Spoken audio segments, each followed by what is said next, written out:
Rahubat. Rahubat. Rahubat. I hope I can be heard. Is this clear? Let me know if I'm clear. I appreciate you all tuning in.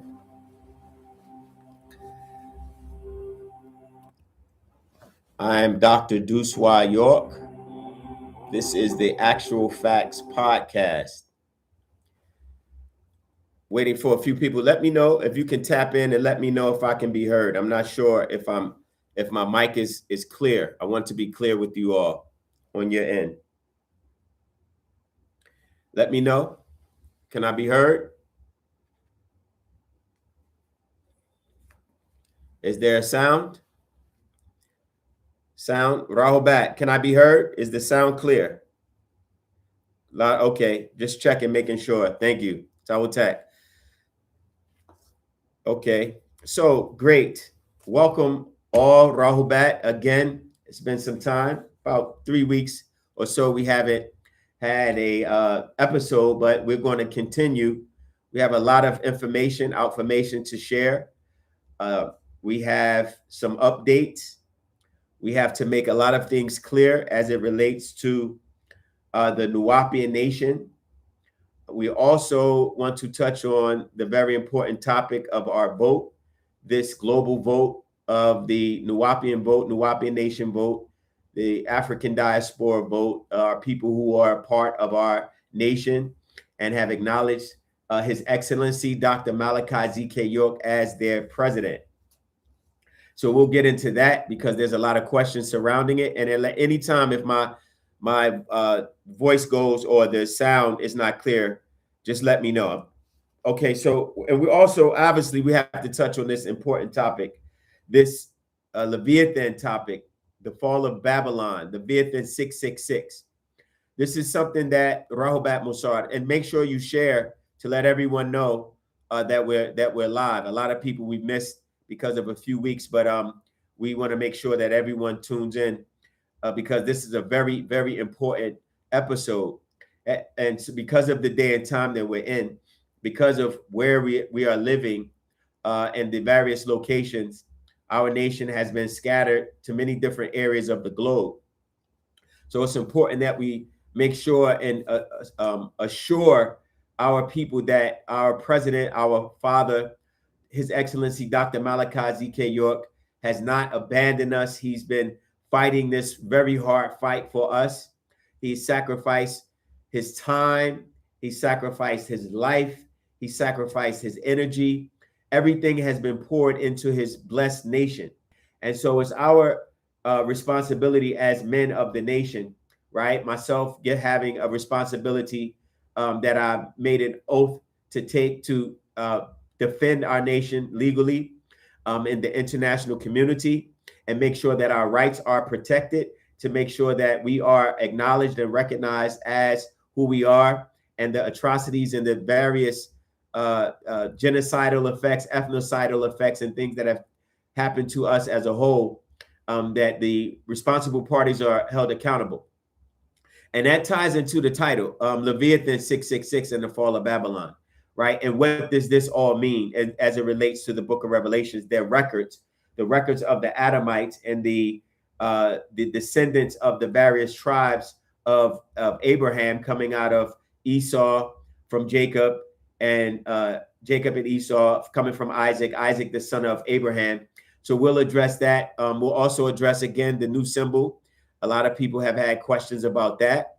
So, yeah, we're gonna cover a lot. Obviously, right, you all know our format. We make reference to the publication, so you all will be able to get the publications after the podcast, right? You'll be able to email. You'll see the email inside of the description box.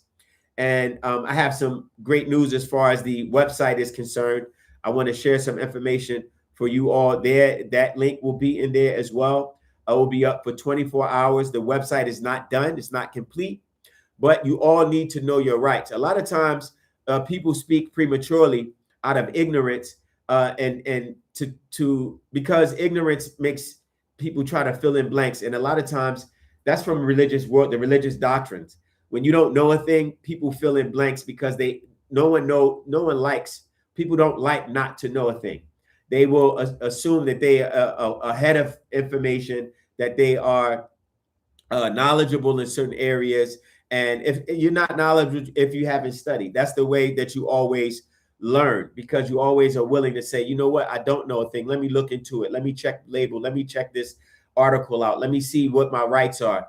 What is it to be a part of a nation? Why is it important that this, we have to be prepared? Because of Revelations 18, which we're in right now, it talks about where the Adamite and this fall will take place, the economic fallout, the plagues that this new Babylon is receiving, the uncooperative nature of the various nations, the heads of this beast, the 7 head and 10 horns, what it means, how the book of Revelations speaks about the various prophecies of the Adamic books, and this day and time specifically speaks about World War I, World War II. Obviously, certain even chapters like Book of Revelation, chapter 9, speaks about the atomic bomb. And we're going to touch into this Leviathan because it is prevalent in this day and time, because it speaks about this Leviathan being a beast. And it gives the definitions, not the definitions, but the symbolism in various texts, like the book of Daniel specifically, and most likely the book of Revelations, which most of the descriptions of these beings come in, right? What compares to the Leviathan today? I'm going to address all of that. So Leviathan, let's just address the definition. Now, the definition in the, according to the father, now he's written a book, 4-series book called Leviathan 1 and 2, 3 and 4. There's a 4-part series.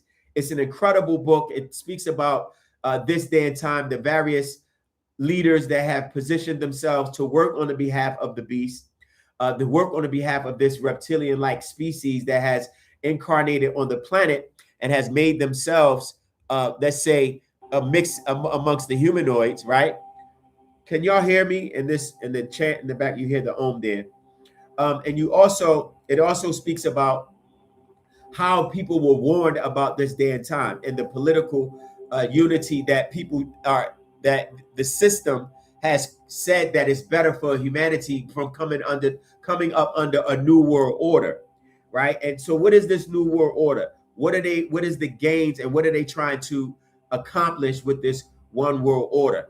And we'll see the weaknesses and the judgment that will come upon Babylon. We'll see how you are told to come out of her, my people, in the book of Revelations. You're told to come out of her before you receive the plagues of this new Babylon. Now, they compared the new Babylon to old Babylon because the old Babylon, or Babylonian kingdom, right, with the Hammurabi codes and the layout and the specific laws that was placed over this new creation, this new species, the Adamites, and under certain kings that were appointed by this group of Elohim, or beings known as the Anunnaki.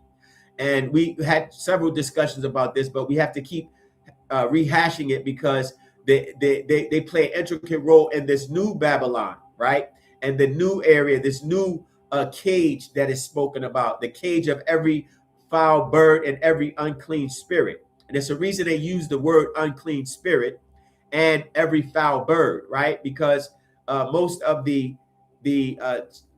characteristics of the Anunnaki Elohim, that's the creator gods of the Adamite race of Genesis, you'll see that they portray them as having wings. A lot of times they'll have them depicted in various sculptures, right? Cathedrals, courthouses. You'll see these gargoyle type beings that are very evil reptilian type species that are part of this design. A lot of their architecture, it reflects in their art. The artist obviously reflects his art within his creation. So when you see these gargoyles and demons, they have one in a suitcase that the father had mentioned in one of the updates, right? He spoke about how there was an Anunnaki in the airport in Denver. If anyone has been there, you see this being sitting in a suitcase. The suitcase is up, and people are like, what does that represent? It represents how they have imported themselves and placed themselves in various areas of society unnoticed, specifically in a briefcase, which is business. And so they're in the business world, they're in the economic world, they're in the areas that control the masses amount of people. And these beings are not very friendly. You have various types, even the reptilian species, which we'll get into, that works with Leviathan. Now, the word Leviathan, of course, is from Akkadian, meaning law, lawi athan, and it means to bind or to come to connect. Athan meaning to connect. But the Akkadian word stems from the Bible speaks about a sea monster with various daughters of reptile or whale, and you'll find that in the book of Job. You'll find that in various verses where this species or this Leviathan being is likened unto a sea monster. And so Leviathan also is likened unto a monster that's coming out of the sea and having his feet on land as well as in the water, which is symbolic of the types of people that will come, that will be controlled by Leviathan in the end. And the mark of the beast, which most people won't know. They think that it will be a 666 symbol, right? But the Father explains His Excellency, Dr. Malachi Z.K. York, being a translator of the book of Revelations and using the translator of the book of Revelations. He speaks about it in the particular, every verse, he gives a commentary with the correct translation from the Hebrew and the incorrect translation from the King James Version. And you'll also find the Greek translation there as well. Welcome all, Rahubat, everyone tuning in. And so this Leviathan, there's other what do you call authors that spoke about it, that gave hints that the Father makes reference to, where many authors were warning people about this day and time. The Hidden Dangers of the Rainbow. It was by Constance E. Combe. David Spangler, Initiation as a Luciferian. He was initiated. He talked about it. Cream says that cash will be abolished, right? This is authors 1983 in The Hidden Dangers of the Rainbow. Cream spoke about this. He's saying that the cash will be eliminated. Also, the Church of Rome had information about it. You'll also find it in the book called The Controllers, The Hidden Rulers of Earth, Identity by Commander X on page 55. It gives reference to the New Age movement and the coming of age of barbarianism, which you're seeing that today with a lot of these wars unfolding and the necessity or the obligation to kill for their overlords. This is still a part of the biblical text when you read about the sacrifices that was taking place amongst these gods, amongst these beings, amongst these lords, right? Enlil seed, right? The brother of Enki, which are the sons of the Most High of their creation, of their race. And I'll answer the question that someone asked about who created them, because the last video that was uploaded, a lot of great questions came out of it, and I haven't forgotten them, but I want to tie it all in. So this race of beings, two sides exist, the Cherubim and the Seraphim. The Seraphim are the Enki side, the agreeable side. The reason why we identify with Enki and his son Marduk, right? Melchizedek, the angel Michael, right? Because his seed had tied into the African seed, the African bloodline. And Enlil's seed were the ones, the cherub who came down and raped the Adamites and made a pact amongst each other to have sex and breed amongst this new creation, the daughters of men spoken of in Genesis chapter 6. You see the various creatures or creations or beings, right, that are in various and the different verses. You see the verses speaks about Benat Elohim, right, the daughters of Bet Elohim, the daughters of, Bet Adamah, the daughters of the Adamites. Then you have Bain Elohim, the sons of the gods who gave birth to a specific demigods, or they bear children, as it says, right? And they don't tell you where that species exists. They still exist on the planet. And that bloodline still exists, that evil seed that those Anunnaki or Elohim were responsible for breeding, and they felt sorry for it, as it speaks about in Genesis chapter 6, verse 5 and 6, that this Lord repented for what he had done to man. Not way done to man, that he created man. Yes, done to man, created this Adamite. This is not the creation of all of human beings. A lot of our various races, they have, especially the Nagard and that the African race, you have to be very mindful that you don't always tie yourself into a biblical story because you want to be a part of a group of people that seems to be blessed by God. That's our problem. We say, okay, that's us. We're the Moabites, or the Ammonites, or we're the Canaanites, and we try to tie ourselves in with these Adamite seeds. These seeds were breeding amongst each other. Specifically, the Canaanites, they were raping and having sex and spreading their disease all over.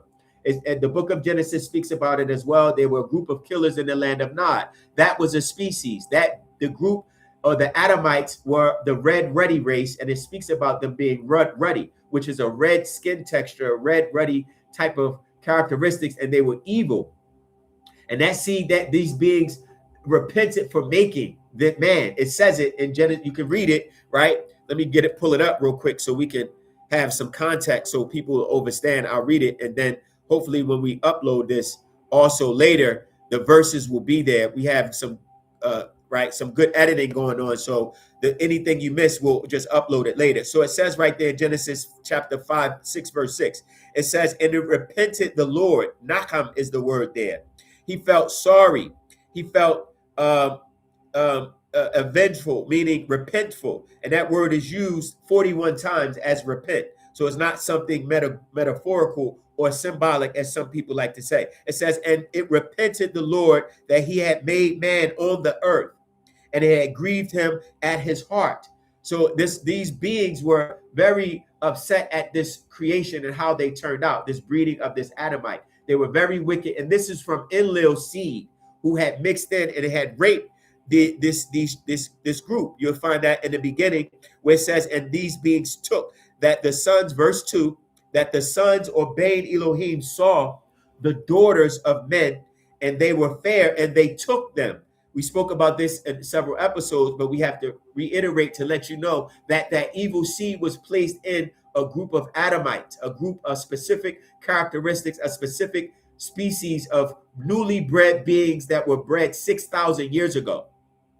In 3762 AD, you'll see that this breed and is explained in the tablets of the various tablets, over 4,000 tablets. Not all of them explain the creation story. Some of the texts from Nineveh that Assyriologists have discovered and uncovered in their translations, they speak about it. We addressed this in episode 5.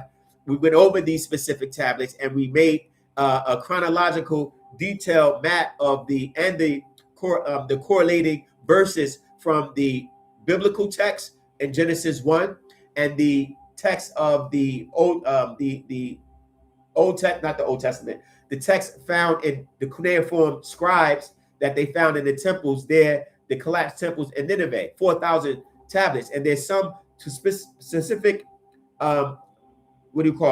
text or tablets, that's what I'm looking for, tablets that correlate with the Genesis story. This is why in the Genesis story, chapter 1, you don't see a Lord there.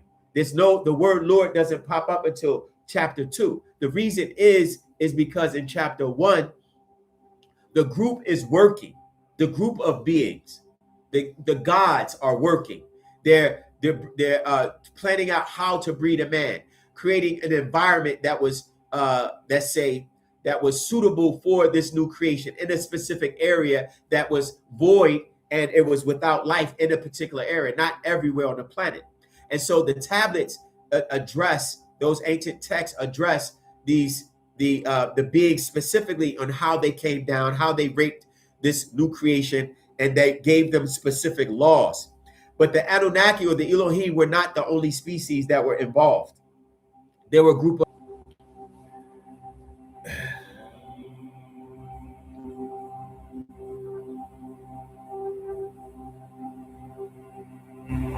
Okay, how is it now?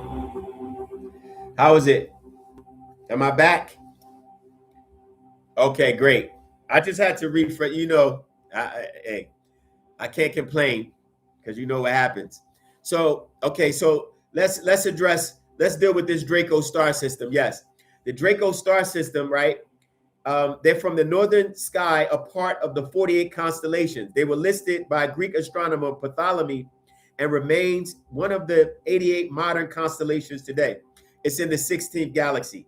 Now, the word Draco comes from the meaning romanticized little serpent. Where are they, and where do you find them? You'll find them in the great. This is where they. This is how the question comes up. Where do you find these Draco beings? In the Ku Klux Klan. This is the Ku Klux Klan's creation. These beings opened up. That's why they had wore the hoods, and because you wouldn't be able to see exactly who they are, right? And that's what they call the Grand Wizard, which is similar to the lizard, the Grand Lizard, or the Grand Wizard.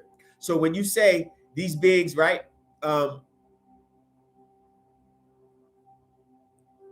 Okay, so when you say when you speak about these Draco beings or draconian beings, they are part of the Leviathan plan as well to keep you under a spell. And this is why they would burn the cross. This is why they would introduce fear. Fear secretes an adrenaline. It's actually a liquid secretion that these beings drink, and that's why oftentimes they will create a fear factor amongst you to release a certain amount of adrenaline, and they would use the adrenaline as a drug to get high. This is a part of when you see the scary movies, they always approach the person, give them the biggest scare of their life, and then you realize they've secreted the adrenaline. They'll chase them for a certain period of time, right? The catch and the mouse and cat and mouse thing where they're chasing the prey down, because the prey will always secrete a certain amount of adrenaline, and that adrenaline actually gives them a certain rush. This is the draconian beings, right? Now, what happened is these draconian beings and the law, right? When these Canaanites, this group of cursed lepers that were in the book, that were cursed in the book of Genesis chapter 6, chapter 9:25, and the seeds of Abraham, the breedings that was taking place in the book of Genesis and the book of Exodus down into Deuteronomy, specifically the book of Genesis, when you read all of these breedings, you'll see that there's mixtures taking place. But you were in the breeds, in the tribes, but you weren't mixing in with the tribes. They were raping the African seed. And that's why the Father is making a distinction on what tribes you were. You're not all of Israel. That's what our symbol speaks about. When you see one of the points, he say the Judahites. Why? Because the Judahites were a chosen seed to be protected out of the mixing that was taking place. There was a lot of sex and raping taking place, where tribes were coming in, barbaric tribes, even Esau as a hairy species, a hairy descendant. The Shaggies came out of his seed. When you look at the description of Esau, you'll see he was very hairy. Why did they call him hairy as a goat? Because he had shaggy hair all over his body. And in that, right, when you see that, you'll see that it's from what you call, it's going to sound crazy to some people until once you start hearing it a lot, because they can't explain it. They wait for the master teacher, that our Father in flesh, to explain that the Shaggies, or the goat man, or the Bigfoot that they call, right, this 10-foot species that came from Sirius, they were also brought here for the breeding of different the Neanderthal. They were brought not through the Adamites. There was another creation that I spoke about. We spoke about, the Father expressed the two creations of the two species. You had the hairy species, the 6,000-year-old Adamites with the red ruddy man, and then you had the pale Caucasoid, right? The pale man of 59,000 years ago that was bred from the Neanderthal and the Cro-Magnon up there in Europe, from the Nordics, the Nordic species. That was another race. That's another stock. That's why you have different stocks of Caucasoids. They know they classify Scandinavians. You have the Polish, you have the Irish, you have the Scottish, you have the Gales, you have the Dutch, and then you have the Adamites. The Nordic seed speaks about their overlords they call Odin, right? They say, well, our deities come from the sky, and they say, well, we're Celtics, right? And we have an older history, and the berserkers came out of that seed of the so-called Vikings or 6 kings. That's another stock. But this shaggy being, This 6 foot Bigfoot that they say roams in the right woods. They don't know where it is, how it stays. This is a they say it's an intelligent being that knows how to evade human capture, right? Yes, because they are also a part of the extraterrestrial breeding that was taking place, and they were used and in humanoid breeding, and because of that, it came out in Esau's seed. This is why Esau and Jacob, they say Esau came out, he was a hunter, right? And they say, well, he was hunter and he would go out and catch animals because he had the stock of the Sasquatch, and then Jacob was a feminine. He was a feminine male. This is why when you say, well, Jacob is the seed of the Jacobite, Israelites come out of him, but he was only favored from his mother, Rebecca, because he was in the tents.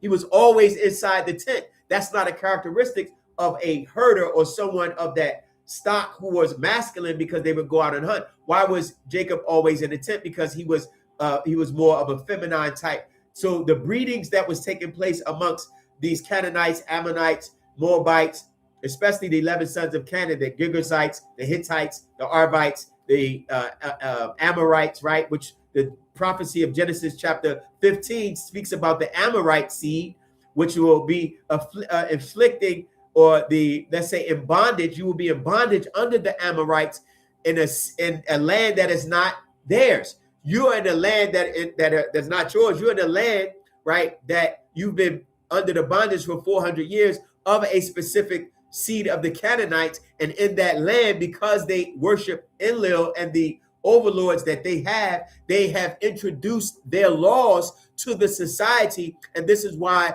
there's a degradation of the system and things are falling apart, because it's being corroded. Why is it being corroded? Because they only had a certain amount of time to rule. And that Adamite seed now is dying out. And this is why their system is dying. And that's why the four empires that spoken of, the Greek, the Roman, Babylon, and this new Babylon that is going to fall, is spoken about in Revelations 18 from 17, sitting on this beast. This beast is a harlot, which is a symbol of a whore, which is someone who is, let's say, responsible for not having a husband and could do all of the promiscuous things that they choose to do in a society that accepts every sexual degradation that's available. Every sexual pornography, all the strip clubs, all of your let's say whatever is available, the LGBT, whatever's that's involved in that world is acceptable in a society, because this is the seed of Enlil and the Cherubim, who are of every unfouled spirit and unclean bird is trapped in a cage. And that's why when you read it in the book of Revelations, we'll go over it. You'll see that land, right? That's why it says come out of her, because these beings are responsible for having you in an environment and bringing their disease seed and mixing their seed, because they needed to prolong life, and prolonging life needing your blood and leaving and needing your blood, because they were bleeders. They began, listen to this, they began to breed their new creation, their new species, which is the American Negro. They bred a new being, and they said, we'll give him a mark in his hand. What does the hand represent? A mark in his hand is the money. And a mark in his head, meaning you will think and act like him. And this is why you find it's so difficult to speak to American Negroes, because they think they are a different species, when really they are the let us make man in our image. Now, the secret societies of these reptilian species and these Canaanites and these Pleiadians have bred a Nagardanadu, an African, right? They took the men, right? This is what they do. They took you, placed you in a new Babylon or a new laboratory, bred you, mixed with you, raped your mothers, raped your children, castrated the men to breed their seed in you, so they can have a new creature to live and act and work and do the work for them. So you now have lifted up their society. You have, let's say, allowed their system to stay afloat, because you're constantly trying to find your way within the system, trying to find a career, trying to find a job. And I'm not saying don't work for them. I'm not saying that. I'm saying that because you're in a system that's designed, you are caught within a specific structure that because they bred you that way for 400 years, you don't know how to think for yourself. You don't know how to think outside of how to have your own nation. So you always question, right? You're always questioning how or what can we do, right? And this is why the Father and his incarnation to give you a nation so that you learn to live up for by each other and make your own decisions. And that's why I'm saying it ties into the vote, right? Because when I'm hearing people, our own people, say, well, that's not something we can do. And I'm like, when did you start having an opinion about a vote? You have never questioned the system voting for whatever candidate you have. First of all, it's a violation. And anyone, I'm speaking to the family, anyone that tells you, no matter where it comes from, that tells you you can't vote, they're violating international law. They're violating your rights. There's people that have died. The Martin Luther King and all of the civil rights movement, they died. They were bitten by dogs, German shepherds, bit in the face, arrested because they were trying to vote. And now we have a vote that's something that we can do by law. And I'm going to show you that. That's why I said the website. The website is going to be phenomenal. And I'm going to put one of the links inside of the description so you can see what your voting rights are. So no one can come back and say, you can't do that for your president. Why? It's across the international community. They know that when a people stand up as a real nation, one of the things that they can never take away from you is your ability to vote. Why do you think they campaign so hard?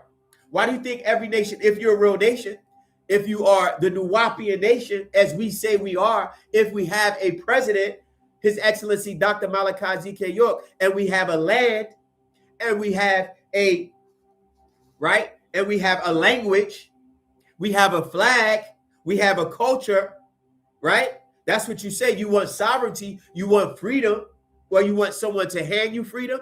Freedom doesn't come on a platter. Freedom comes from you saying that I no longer want to associate myself with a system that's for my destruction. I know I don't want it. Why would you question your right to vote for your president and you know it's a way for him to become free?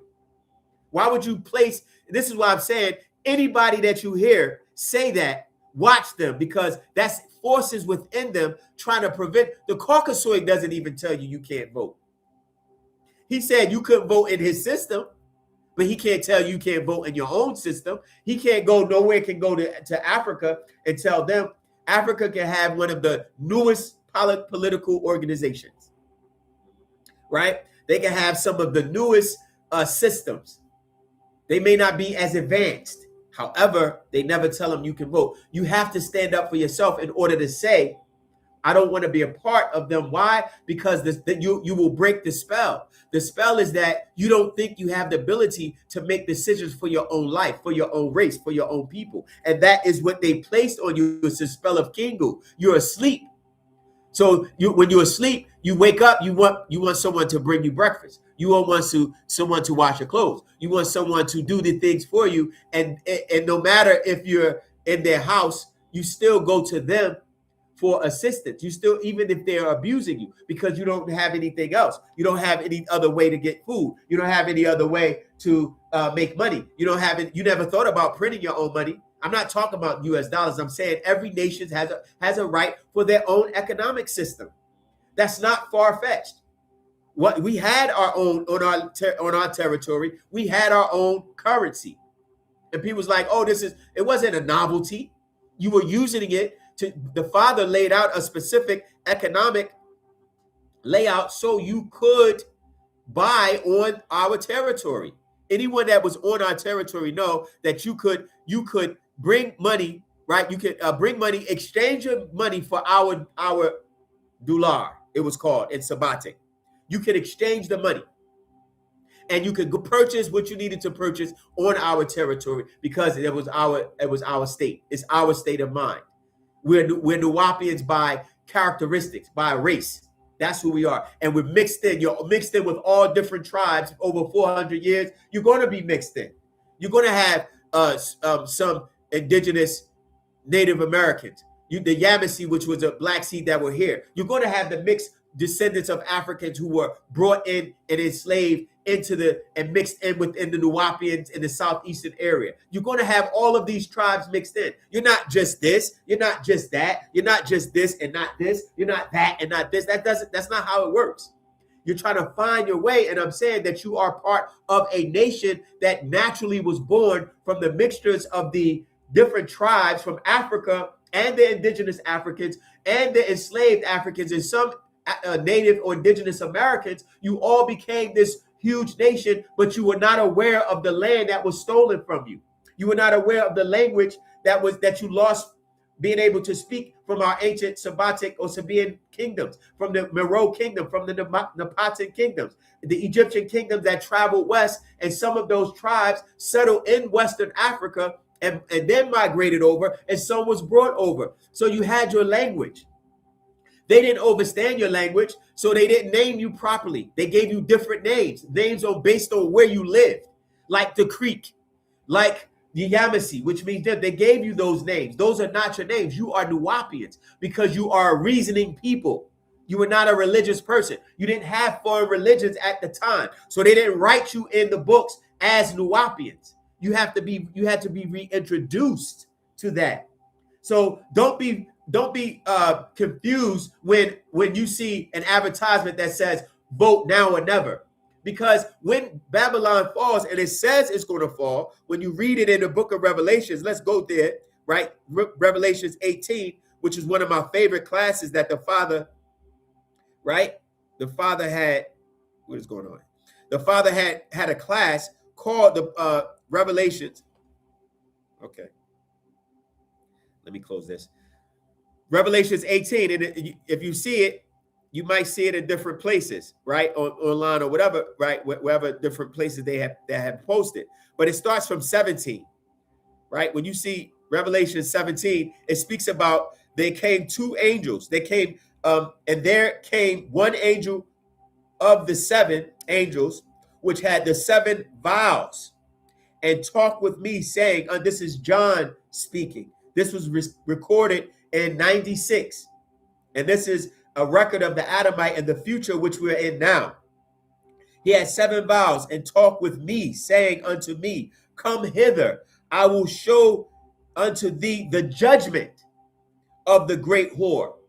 So the judgment is upon them now, not in the future. What you're seeing is judgment, the financial fallout, the geopolitical atmosphere that's taking place, where they're having issues with trade, the food, the citizenship, the migrations. They're caging it off because this Babylon has the 7 heads and 10 horns, has to be defeated. The judgment is upon her, right? It says that sitteth upon many waters. The many waters represent the many people.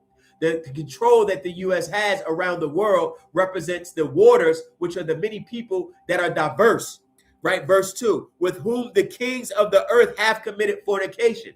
Who are the kings of the earth? The kings of the earth, right, are the leaders, the monarchs, the presidents, the sultans, all of these different individuals who have committed fornication, and the inhabitants of the earth have been made drunk. Drunk with what? The wine of her fornication. When they come to America, they come to to Babylon, right? New Babylon. They get involved with all of the delicacies of the harlot, the sex, the human trafficking, the abuse of the African and the Negroid race, right? They built their entire empire on your slave work, right? The disparities, the land disparities, the economic disparities, the demarginalization of education, placing you in the worst areas and giving you the worst education, and then placing their favorable tax bracket system of people who they know have make a certain amount of money in an education area that's more favorable and therefore get a better education, which gives them more access to more resources and more colleges to maintain a superior system over the demarginalized. All of that is a part of being drunk with the luxuries and being filled, and they can't get enough of it, and bigger cars and bigger houses and bigger Bentleys and bigger jewelry and bigger bank accounts, and everything is because they're drunk with the fornication of it. Verse 3. So he carried me away in spirit into the wilderness, and I saw a woman sit upon a scarlet-colored beast full of the names of blasphemy, having the 7 heads and the 10 horns. So she was riding a beast. So a lot of people, the father explained that the Statue of Liberty represents this harlot, right, who's able to sitting on a beast as a symbol of so-called liberty, but really control of the other nations around the world. They've trapped the other nations by saying that you have to use the US dollar. It's an account, it's called an account point. Right? An account unit. That's the name. Look up account unit. Account unit is where everything that's based in transactions across the globe has to go to a specific account unit where the money is transferred to a specific currency of the person or country that's doing business, or the company that's doing business. The account unit has always been the US dollar. This is why they're trying to create an offset of the US dollar, because everything has to go through the US dollar. And every trade, every business, every international anything that goes internationally as far as the economic system goes through an account unit. And if you use that account unit, right, that account unit, the currency that's being used, you have to pay the exchange rate, you have to pay the account holder, you have to pay the banking fees. All of that goes to the currency in which country, or the country by which holds the currency, which is the US dollar. And this is why these sanctions were possible, by saying that whenever you don't bow to the beast, as is spoken of in the book of Revelation, if you don't bow to her, right, those that didn't bow would what? They will be killed, right? In Revelation 3:4, and they that worship the dragon, which gave power unto the beast, and they worship the beast, saying, who is like unto the beast, who is able to make war with him? This is a being. This is an entity, right? So the international community, an entity, a nation is an entity. It's a person, right? So when you say make war with him, it's talking about this new this beast that has control over so many different nations. And they're saying, who has the military might of this country? Who can go to war with him? It says they were given power, a mouth to speak great things. Verse 5. This is verse chapter 13. I'm going to go back to 17, but I'm speaking about the beast and making war with him. And so this is what they saw. This whore, John, saw a feminine riding this sitting upon a scarlet-colored beast, full of the names of blasphemy. And the woman was arrayed in purple and scarlet color, and decked with gold and precious stones and pearls, having a gold cup, right, in her hand, full of the abominations. This is what they got drunk off of. That's why it says that they were drunk. When you go back to verse 2, it says they were made drunk. This is the cup that they drank from. And in this cup, it was full of abominations. These are the abominations that these 200 fallen and the race of the seed of Enlil, this cherubim seed, had brought to the planet. And they brought the abominations, and they taught their secret orders, the 13 orders of druids, the Ku Klux Klan, the Knights in Satan's Service, right? The European lodges. They taught these abominations, and they control this world and control the beast and control the system by these abominations. And whenever they would bring the money in, they would get rich. And this is how the Babylon got rich. This is why you see the gold and the scarlet, which is a symbol of so-called royalty. Verse 5, it says, and upon her forehead was a name written, Mystery Babylon, the Great, the mother of harlots and the abominations of the earth. Because this symbol of harlotry and whoremongering and fornication spread amongst the world and began to be deprecated, or let's say, abominated the cultures around the world. Where now, anytime a person wants to be in the image of an American, they have to dress scant. They have to wear jewelry. They have to talk with a slang. They have to pull their pants down and tie do-rags on. Any culture you go to that was pure from their own bloodline, their own race, this American fornication from this harlot that has filtered into the media, which how they control you. They control the media in this way, right? When they give you this image, then you begin to worship the image of the beast. This is a part of the image, the harlot. The moment you take the woman out of her position as a goddess and show her, giving her sexual goods to anybody, it devalues your nation. It devalues your people. It doesn't matter how much a man partakes in this type of fornication. It does matter how much. I'm not saying that. What I'm saying is the value won't increase. No matter how much money is spent, that once you indulge in these fornications, the value of the feminine goes down. The image of her goes down, and therefore the men begin to devalue the nation, and your nation, the children begin to become devalued, and therefore this is how nations fall. And this is going to be the fall of this new Babylon from this fornication and these activities that they got drunk off of. And that's why the Father says, come out of her. This is why having your nation is important. It's not because Duswa wants to do something. No, I'm following what I'm supposed to do by preparing and getting the Father's nation together. This is what he built, right? This is what he came to this planet to help you all. So when it's time, you'll say, I have my own ID for my own nation.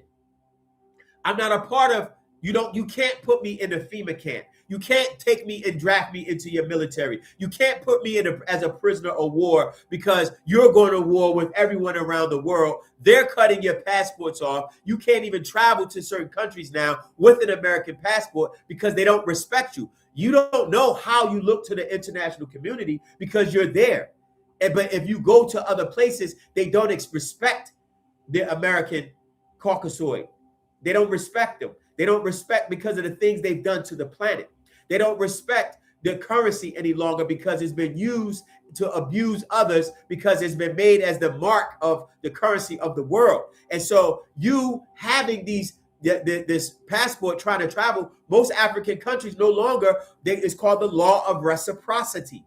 The law of reciprocity is if you do one thing to us as a nation, we can do it back. If you say we are not accepting immigrants coming from the nation, you have to pay a certain amount of money to come in, we're going to do the same thing. So now African nations are no longer accepting the American passport. Luckily, the Father, right, and in our home in Ghana, right, where I am, and as a son of the Father, right, through the bloodline of the York the York family, right, from my mother, right, we opened the door because our Father asked us to come to Ghana and request that they open the door for our people to be able to come home when things began to burn. And that's what we've done. So we have the year of return, which started in 2019. And yes, people want to say they don't know who did it. They don't know, who was responsible for that? It didn't pop out the sky. That took work. Yes. Was I responsible? My father was responsible and telling me to come back home and ask the government to do so. And this was my job. And we have the letter to show and prove that we was responsible for opening the door. We requested in 2007. And we were offered land, right, from the ministries of tourism. We have the documentation, right? And we were offered several citizenship packages, dual citizenship, right, with the Nubian nation.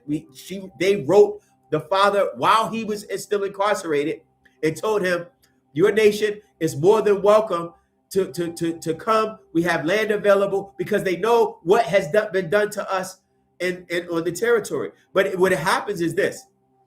Our people they don't know that having your own nation takes building. You have to build it. It's not something you do one day and the next day. No. In order to prepare a future for your children, in order to prepare a resting place for your elders, in order to prepare a place for your women, right, to be able to sit in corporate buildings that you built, businesses that you provided her, allowed her to, right, sit there and run the business where she doesn't have to depend on other races for monetary gain or economic stability. The men are responsible for building. The moment Duswa York, right, this says this is something that needs to be done from the father laid out these plans with the vote. First and foremost, every nation votes. I don't want to hear nothing about this voting thing. If I hear something about it, you're going to be put down on a list for infringing upon international rights of a group of people that have been subjected to colonial rule and foreign rule. You're trying to stop them from exercising their free will. Who are you to tell my people they're not supposed to vote? You can't tell my people that. I don't care who you are. You can call yourself whatever you want to call yourself. You can label yourself whatever. But the moment you try to infringe upon their right to exercise their will on who they choose to have over them, y'all didn't have a problem with our people voting for Trump. You didn't have a problem with people voting for Biden. You didn't have a problem for people voting for whoever they wanted to vote for. I don't have a problem with it. You can vote for an ice cream sandwich. In fact, look up on the list. There's a novelty list of people who actually was on a ballot, a presidential ballot. E.T., Pee Wee Herman. No one for president was on the ballot. I looked up the list because I found this quite amusing that you have so many Negroes, American Negroes, that have so much opinion about a vote all of a sudden, but you never questioned when other systems was doing it. So it makes me think that someone has some undertone or force inside of them that doesn't want our father free. Because if I show you how Kwame Nkrumah was freed from a vote, why would you stop that? And you will be arrested. Try it and see. You don't know. I know international law. You can be tried for infringing upon a nation's vote. It is illegal to do so. That all nations respect that. In fact, some nations will say, hey, listen, right? Some nations will say, you know what? We want to congratulate President such and such for carrying out free democratic votes in a peaceful manner. Congratulate that nation. We want to congratulate President such and such for being appointed or voted in by his people in a free democratic, because it's international law. You don't know that because you're a hater and you try to attack something because you don't have nothing to do with it, right? And you didn't think about it because it's not for you, because you're not a real nation. Real nations vote. So don't bring that to my people. I don't want to hear it on no phone calls. I don't want to hear it in no groups. I don't want to hear it anywhere, because you're going to have problems. And I'm saying it because you're violating our people's rights. And I'm not having that. I'm not having no one violate our nation's rights anymore. You're not going to violate our right to live on our own land. You're not going to violate our right to have our president amongst us. You're not going to violate none of that. And you're going to hear my mouth. I don't need, and if you don't want to vote, fine. Stay out of the way. Because I'm getting this feedback from people, right? Different people in comments. And, I don't address it because I fly high with the bird clan, right? However, sometimes hawks have to come down and devour ignorance like they devour prey. And that's just how it's going to happen, right? So you don't do that. You don't infringe. If you don't want to vote, you don't know what it's for, ask. If you don't know what it's about, get out the way. Go vote for the next presidency in your American or your whatever government, whatever place. You have a right to do that. And I'm not in a position to say you can't go vote and you can't have anything to do with what you choose to do with your decision. You have a right as a people to decide. You don't have to deal with the candidates they give you. You have the ability to have free political association and have your own political party over your own nation. And we have that structure. The Nubian nation is here. We're not going anywhere. Our president is here. We have a vote. We're going to vote him free. He's going to be home, and nothing anyone, anywhere on the planet can do to stop it. And I'm saying that, and I'm guaranteeing that with my life, okay? Because this is what freedom costs. Sometimes it costs you your life when it cost our ancestors their life. When they was fighting the beast in the system, they was praying for help. They was praying for assistance. And so this Leviathan beast in his spell that he has over our people, it has to be broken. And sometimes breaking something is not always the best feeling, because you don't realize how much of a spell you're under using the Adamites mentality. You don't have another being's mentality. You have to be given a new mentality. That's why it's called a rebirth. You have to be born again. How? Born in a new mind. The mind you have is full of crap. You look for distrust. You look for scams. You look for schemes. You can't trust people. You've been abused so much, you don't trust your own family. You don't trust your own race. You don't trust anything about your people. You don't trust your color. You have to have a new mind. You have to have a new body. You have to have new food, different food from a place that's conducive to your living, to your tropical environment. You have to have, your soul has to be cleansed because of all the slander and the lies and the stuff you're perpetrating all amongst the group. You can be a part of us, but you're involving yourself with poisonous, passed on information, lies, and slander, right? I'm not going to mention names, but you know who you are. Stop playing with my name. I'm not the one to play with. Y'all let y'all do that in your area, on your podcast, whatever you was doing. I let you slander in your small groups and stuff, but I'm showing you how you're going to have problems. You're going to fall. It's a spiritual thing. It's not me doing anything personally, but you're going to have a spiritual issue. You're going to fall off the face of the earth. Some people have been slandering me for 3 or 4 years. Y'all know who I'm talking about. 3 or 4 years, and now you don't hear from them. Why? Where all the slander is at? Where's everyone that's been slandering the father, the master teacher? Why? Where are they? He's been incarcerated 24. You slandered him 24 years. Now you're nowhere to be found because your life is going to hell because of the atrocities and you carrying out the devil's will, and you're going to fall with him. And that's just how it is. And no one is going to have compassion or mercy for you because you did it for 24 years. No one. Some people don't even work for 20 years straight.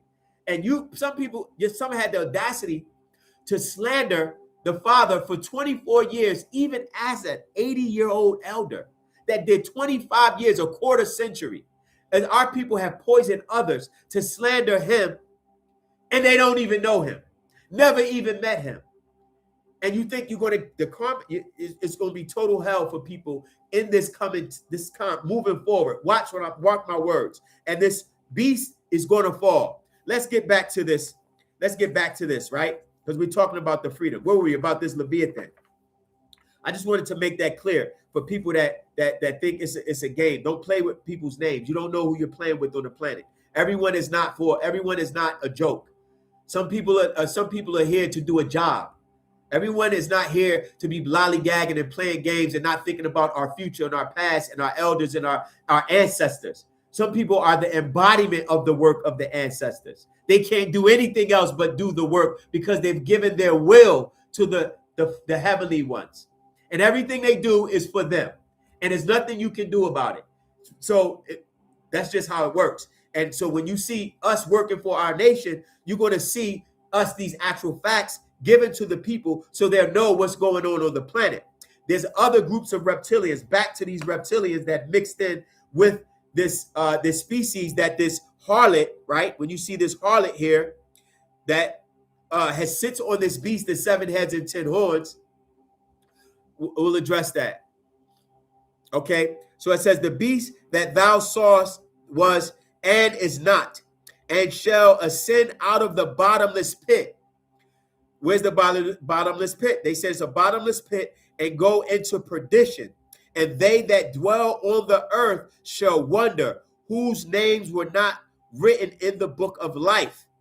There's a book of life written by the land, the foundation, right, by a particular being that's going to write your name down because you've overcome the beast, you've overcome the spell, you've broken the spell from you, removed yourself from the religious 3 frogs, which is your monotheistic religions, Islam, Christianity, and Judaism, right? The poison frogs that comes out of the mouth of the liar that has placed a spell on our people. This three frogs that you speak of, you've overcome it. Why? Because you become into nuwapu again. Reasoning, you question.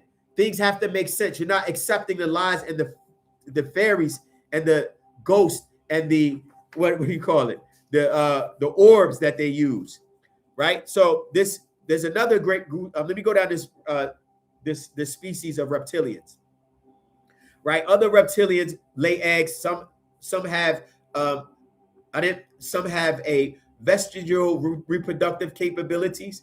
Some are neutral gender. Some reproduce and have full reproductive capabilities. Gargoyles, reptilians with special wings, which are flat, supported by long ribs. Right? These are your draconian. They are of the vampires. They are of V empires. Then you have a reptilian ex-leader by the name of Hatan. There was a reptilian. His name is Hatan. He was a warrior for the Draconians. Right?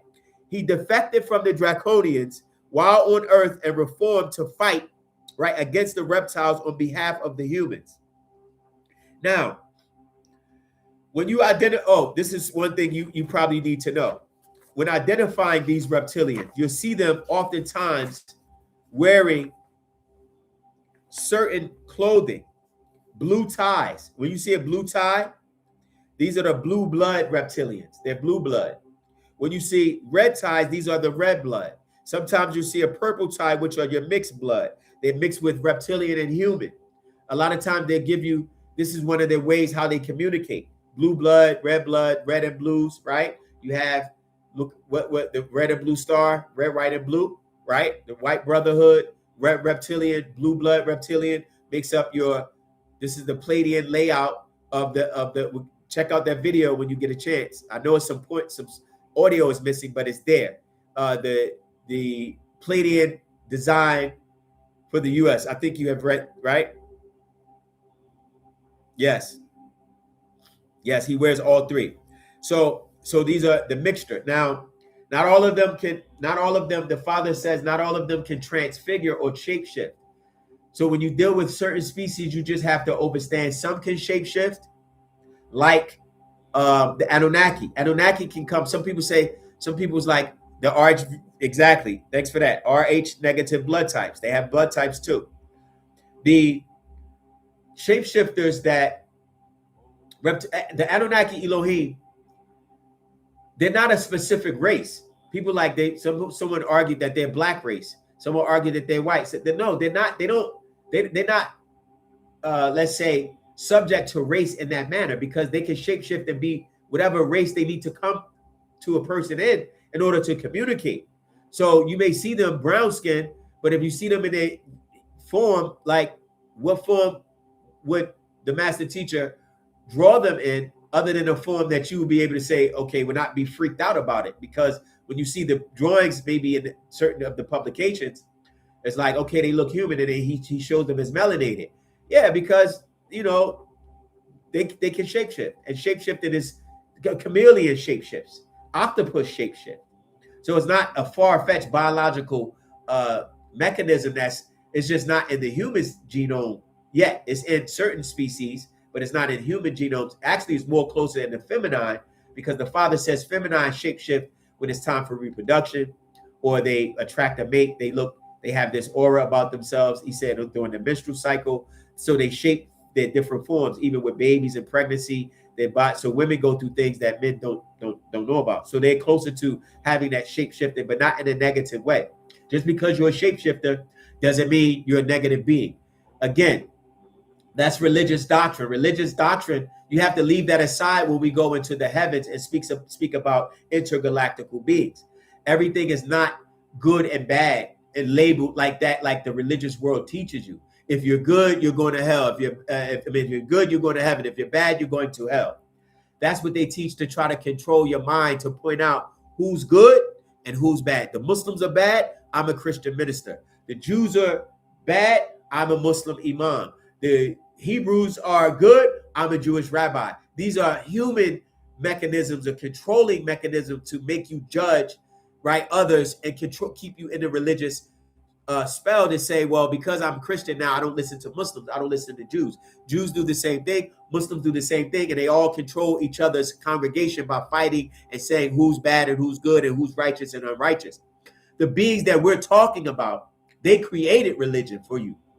They created religious doctrines and passed it on to the Canaanites, who are tacked on to their, or Athan, which means to tack on through Levi, which is, right, the fourth son of Jacob, who was responsible for the law. That's why they say you have to follow the law. They gave the Canaanites the law, the Torah. You weren't given the Torah. The Torah wasn't given to you as a controlling mechanism. You already had laws by natural nature.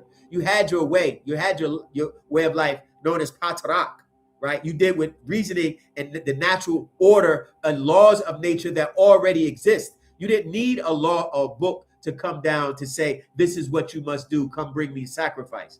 That was given to the Canaanites because they began to be out of control, and they had to be made an agreement. Abraham made an agreement with one of those beings, right? One of those Anunnaki. And this is why the sacrifice was done with Isaac, right? And he was eating flesh and blood in the chapter 18. And you'll find in the book of Leviticus from 1 through chapter 1 through chapter 10, you'll see it's nothing but a cookbook, because these beings gave the laws to this Caucasoid seed.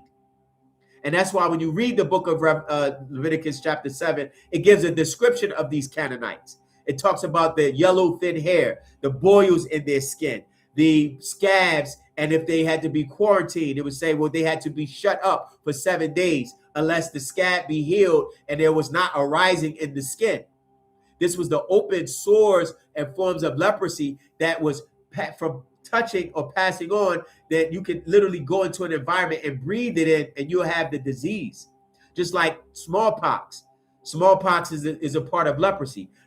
Chickenpox is a part of leprosy because it affects the skin. So leprosy is not what you call just when your limbs fall off. It's all of the diseases when they brought and coming out of the Caucasus Mountains, they mixed in with the various tribes, especially African tribes, because they, as bleeders, they needed the plasma, the strength of your genes in order to avoid bleeding to death. They were known as hemophiliacs. So these various tribes went into different places and went into the Caucasus Mountains in Turkey and in Thessaly in Greece, and went over into Scandinavia and mixed in with certain tribes there and created what you call the Tan lands. Pakistan, Uzbekistan, Turkestan, right? All of these the Stan lands. And then you had the IA, the Persia lands, the IA lands. These are your Russia, Persia, IA. You'll see that Georgia, right? That's a different lands that they established because they went into the colder environment, and because they were in contact with these Leviathanites, these reptilians, and these Pleiadians, and the Anunnaki, who were their overlords, because they was responsible for breeding them. They gave you the law and told you you had to follow it as well, because they wanted you to worship their gods, right? They wanted you to worship their gods. So in that, to give you their soul, to give your soul to them. So that's what you see. So when you move forward, right, this Dracula, or this grand dragon of the head of this draconian species, these reptilian shapeshifters, they have very extremely thin lips. The humanoid ones, you'll see them sometime, you'll see them on television. The father says that they place them in certain movies and in the media and in different areas of entertainment, so they will look normal to you. Like, what was the guy that was what's his name? Larry King. Larry King had a what? The thin lips and the reptilian-like head, the huge head and the lizard body. He looked normal. He was on there every day. No one even thought about how that is that normal. Other actors and things, they do it. It's just how it is. And so they did it. They placed them in society. So when you see them, you wouldn't think anything of it, but they don't look normal. So what he said was that this is a part of how they cast the spell and place themselves within the world's environment. Now, question.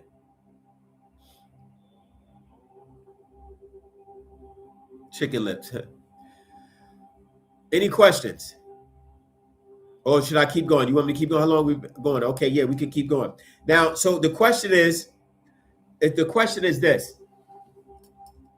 What presidents are responsible for carrying out the evil agendas of this reptilian race? Woodrow Wilson, under the influence, he was under the influence and guidance of the Illuminati for the state of Israel, right? They was responsible for placing the state of Israel, giving them a particular land, and right, tying themselves into a biblical seed. They were just Canaanites, right, who didn't have a land, and they gave them through Woodrow Wilson. Franklin D. Roosevelt was also manipulated when he was the governor of New York. He was responsible for the Jebusites bringing in World War II. So they were controlled by this reptilian species as well. President Harry Truman helped the Zionists, right, when he recognized that he was the one that recognized the state of Israel, right? Somebody said they had beaks. Right. So President Eisenhower, the Jebusites, was responsible for Eisenhower being elected. President Reagan made a covenant of support in 1981 to protect Israel for 7 years. Now, let's move on to May 11th, 1941, the state of Israel. So the state of Israel and the U.S. is in the book of Revelations 13:4. 13:4 going down. In each verse, it speaks about the worship this beast that gave them power, and there was a given power, verse 5, and they were given power, a mouth speaking great things and blasphemies, and power was given unto him to continue 42 months. Now or never, right? May 11th, 1949, the state of Israel was given a mouth when they became a member of the United Nations. So this is the mouth that they was given on May 11th, 1949. Any questions? Verse 6. Follow me on this, y'all, because this is, when you read this verse, you'll see where the beast and how the beast was given power and who he gave power to. Verse 6, and he opened his mouth,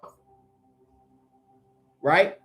Once opened his mouth in blasphemy against the Elohim, to blaspheme his name and his tabernacle and them that dwell in heaven. And he, the state of Israel, opened his mouth. Once it obtained a place at the UN, it used its position to assert its own philosophies in order to reach its goal. 7. And it was given unto him to make war with the saints. This is in verse 7, chapter 13. They were given power to make war with you. The state of Israel was given the right to take over certain lands. Palestine, the native Arabs, which was your land. Everywhere that you was dwelling, they was given power to take over. This is in verse 7. And it was given unto him to make war with the saints and overcome them. They were given power to do this from their overlords. Given permission to take Palestine from their original habits. They will try to stop the spread of right knowledge and kill the holy ones and the saints. You are the holy ones. You are the saints. You are that divine nation. You are that nation that the Father came and raised up, that now he needs your help to say you stand with him. Because when it falls apart, you have to be on a side. That's the only way you'll be protected. Your nation can protect you. Your state can protect you. It's called diplomatic protection. And diplomatic protection comes in where your government says, these are my people, leave them alone. They identify with us. They're part of our land. They're part of our nationality. They're part of our culture. They speak our language, Nuwapic. You can be whatever you choose to be as long as you're part of our nation. Everyone is not going to be on the same page. We don't expect people that are in Kenya, Sabians that are in South Africa, Sabians that are in Ghana, in Togo, and in Gambia. You got Nuwapians all over the world. We had our territory, and it was stolen through treaty fraud. 8 treaties, our land was stolen for hundreds of years. And this is going to court. And because your land was stolen, you haven't had the ability to resurrect. The Father resurrected 19 acres in 7 years. They knew it was a sovereign nation. They knew it was a place of refuge. They knew we had our own water. We had our own substance. We had our own economy. We had our own culture. We had our own products. We had our own production. Things that the world needed. They knew that. And you know what they said? Oh, that's a compound. They purposely used compound because they already used compound for David Koresh. They already used compound for Jim Jones. They already used compound for the Heaven's Gate people. But they don't say this is a compound when you got $1 million, millions of dollar house. This is the Bel Air compound. They say, oh, that's an estate. They use trigger words, right? They use that because they have you turn against your own. And so this is why you have to have your own. Now, this is why we're speaking about it. And the NubianNation flag is flying high. Verse 8, and all that dwell upon the earth shall worship him. Look at this. Who shall worship him? All that dwell upon the earth. Who worships this beast? Every country you go to, they will worship in American, the American dollar, the American culture, the American movies, the American what? Dance, the American rap song, the American hip hop, the American R&B, American break dances. All of this is a part of the system, and they worshipped it.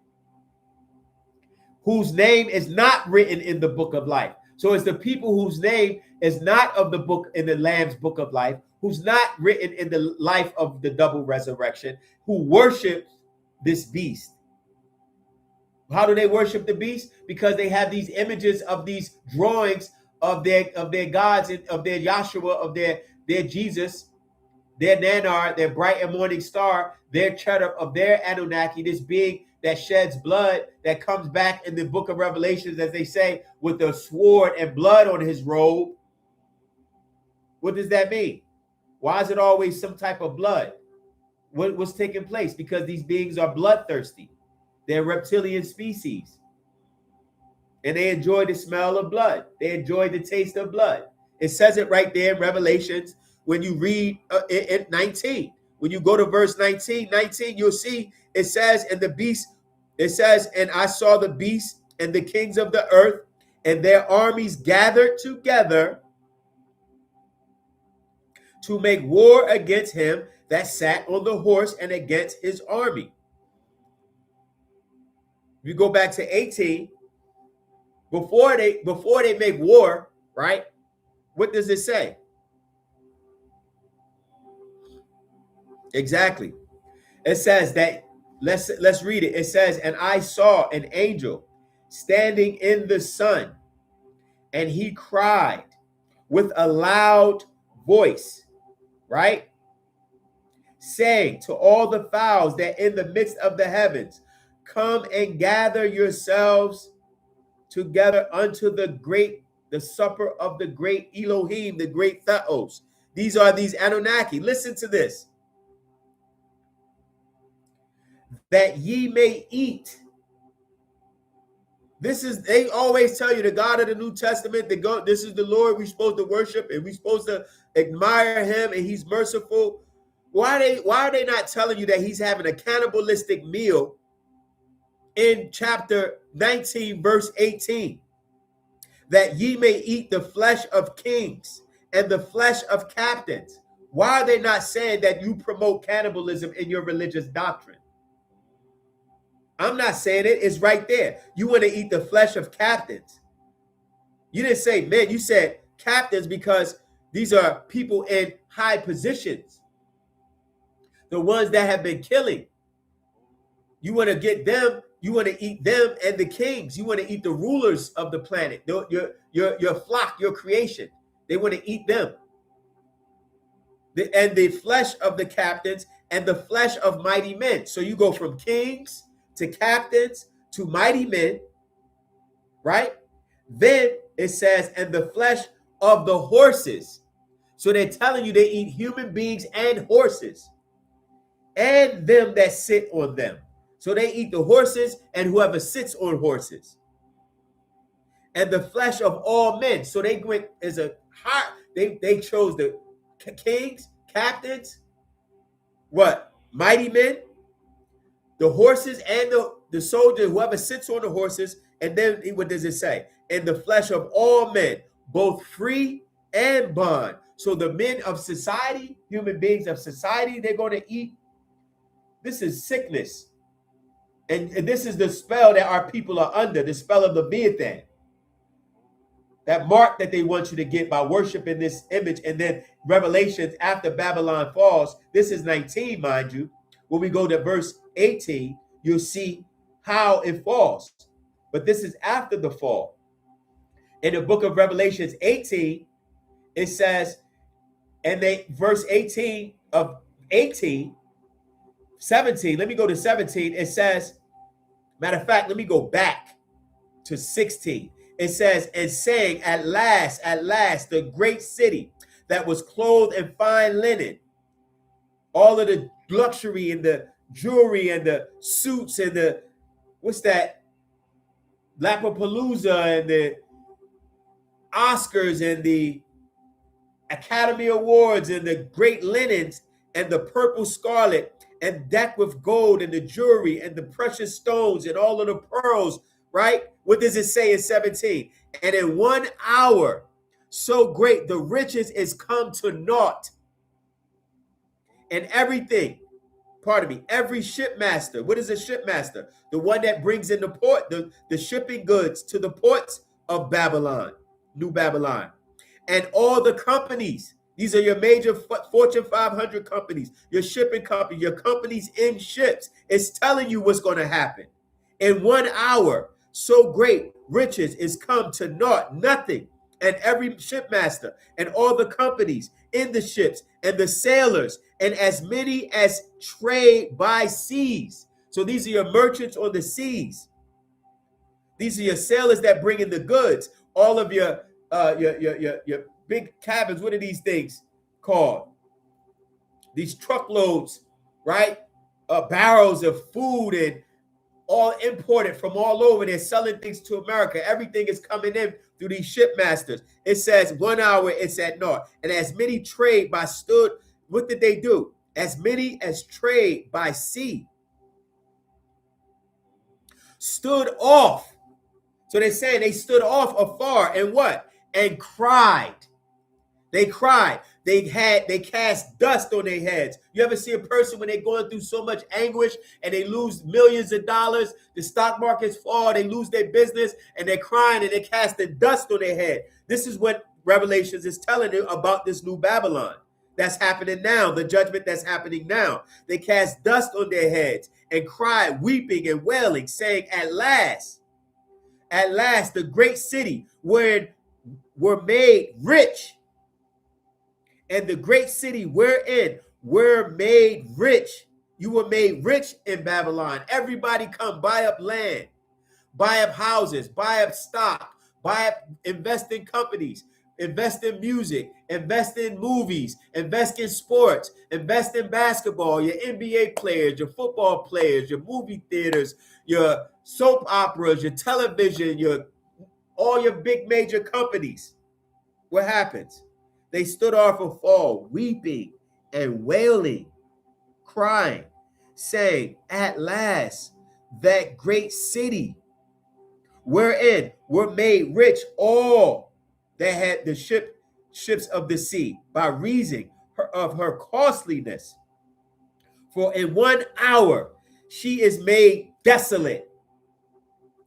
Rejoice over her, thou heaven, and ye holy apostles, you, the prophets, all of our ancestors, for God hath avenged you on her. So the judgment that they'll be receiving is coming from the heavens on your behalf.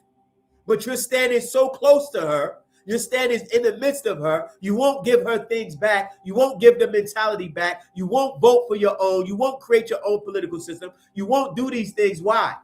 And you see the judgment is upon her. And a mighty angel took a stone like a great millstone and cast it into the sea, saying thus, with violence shall the great city Babylon be thrown down, and shall be found no more at all. And the voice, what does it say? Let's keep going.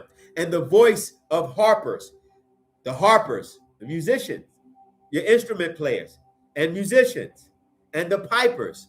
This is your pan. The pipers are the one that they blow the horn. America's so beautiful, blew the horn, right? Shall be heard no more. Trumpeters heard no more at all in thee. And no craftsmen. What are your craftsmen? This is your furniture makers and your house builders, your craftsmen, whatever craft, it says. This is in verse 22. Of whatever craft he be, shall be found no more. So they're going to be desolate in verse 21. Violence will bring it down in verse 21. The voice of your musician, that's your rappers, that's your orchestras, that's your country music, all of that.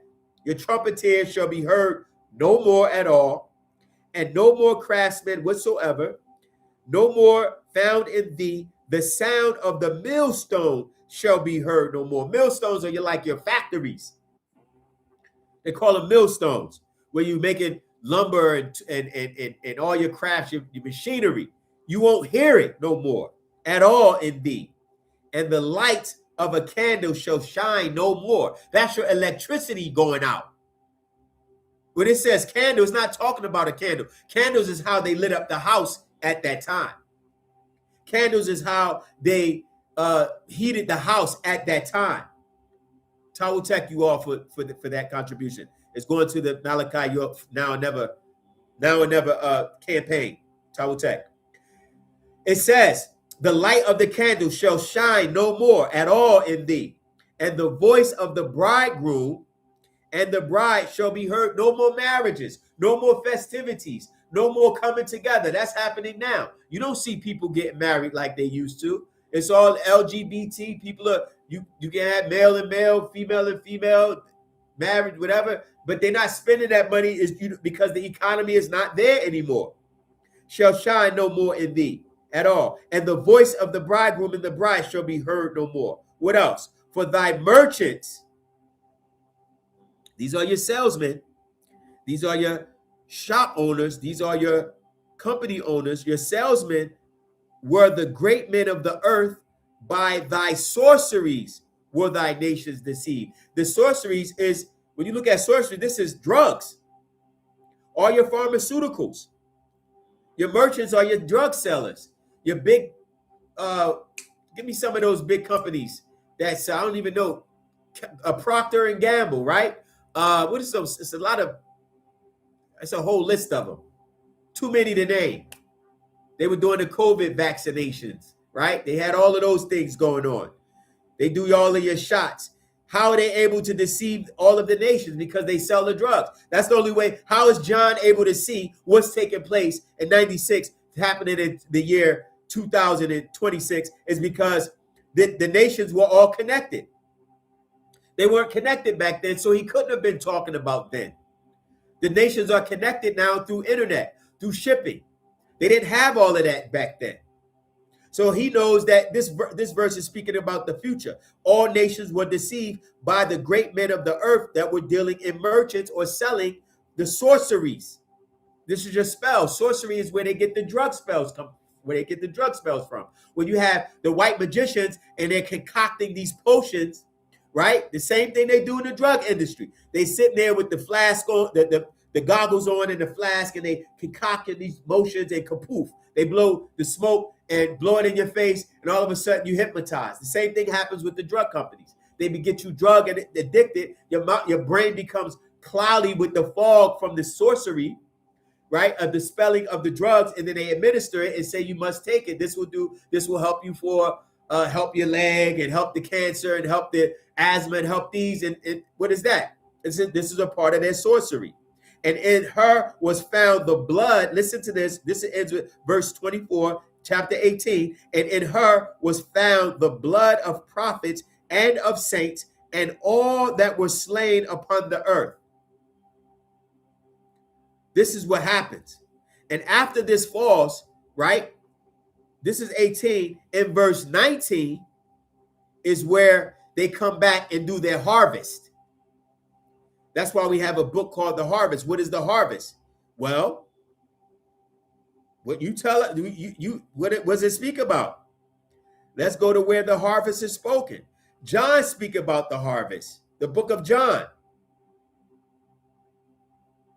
And I'm going to read a verse to you that the Father pointed out to us, and that's why we thank the Father so much for this affirmation. Because no one would have brought this information and told us who these beings were and are. We've been stuck thinking, trying to make sense of beings coming and harvesting, and it literally gives the description of the beings in verse 36. And you have to listen with an open ear. Listen to the right knowledge. Listen to the actual facts. Don't be afraid. You don't have nothing to fear. The moment you stop worshiping these beings and accepting them in your heart and mind, the torment will go, because you don't have to be judged by them, because they're not for you to judge. They're judging their creation, not you. You're not of that seed. Let's read verse 35 of chapter 4 of the book of John. It says, "Say not ye." This we're talking about the harvest now, and this is in red for their Jesus, who's one of their lords, one of their Anunnaki. It says, "Say not ye, there are yet 4 months, and then cometh the harvest." Think. You'll find harvest in many chapters, and it speaks about throw it thus in thy sickle, because the harvest, your food, what you've been preparing to ripe, that's ripe. It's ready. What do you do with the harvest? You eat it. What are these beings known for? Eating of the sacrifice. That's why the book of Revelation 19 speaks about the great harvest, the great feast, when they return and they see the other white meat. It says it right here in the book. Let me read it. "And behold, I say unto you, lift up your eyes and look on the fields, for they are white already to harvest." This is the book of John speaking about a harvest. Their Jesus, their Nanar, their being of light and fire, that's speaking about a group of beings that are white already to harvest, ready to be harvested. What does the harvest speak about? The harvest is, it says in Revelation 14:15, "And another angel came out of the temple crying with a loud voice to him that sat on the cloud." These are the beings, they return. They come in through the great cloud, which is a craft. These Anunnaki descend the same way these cherubim came down. They descended down to the planet, and they caused havoc and mixed their seed, and they were eating the other white meat, the flesh of not you, not if you're not on their menu. Get off their frequency. Stop praying to them. Pray. Stop being a prey to them. You pray over your food. You bless your food. Stop asking for blessings. You're going to be prey on their menu. You get it? This is the Father teaching these actual facts so you can get off their frequency. Because you're not of that descendancy. Those are not your gods. Those are not your deities. Those are not your overlords.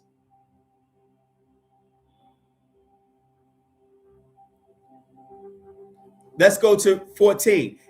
"And another angel came out of the temple crying with a loud voice to him that sat on the cloud, thrust in thy sickle." If you know what a sickle is this round, it's on this flag of Russia. It's a sickle.